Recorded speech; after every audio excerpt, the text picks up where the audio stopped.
In this video, we will discuss specific metrics you might want to consider as you think about your resilience priorities and develop plans to measure and monitor your progress in meeting your climate resilience goals.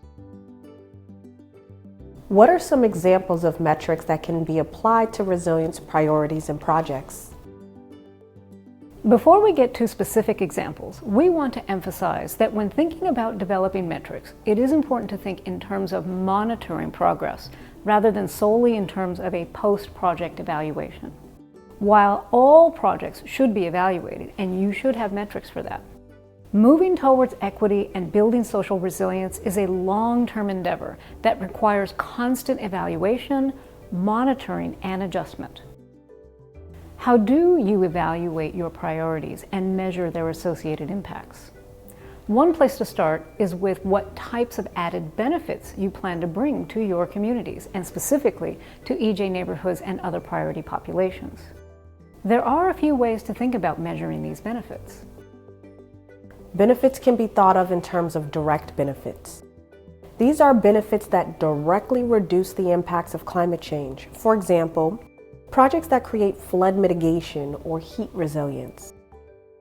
Co-benefits are also important to consider.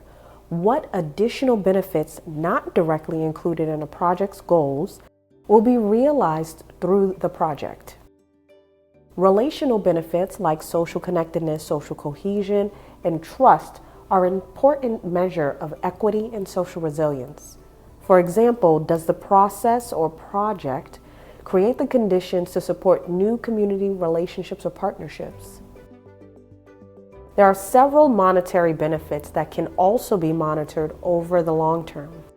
It is important to note that not all monetary benefits may be realized through MVP-funded projects. However, since MVP projects can and have been leveraged to obtain other resources or funding for continued climate resilience work, it is worth understanding the variety of ways to measure them. Benefits that are expressed in dollars might include the amount of money invested in community capacity building, the amount of money saved because of reductions in property damage from flooding.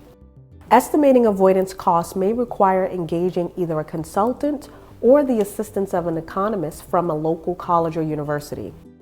Increases in net worth are also important to consider.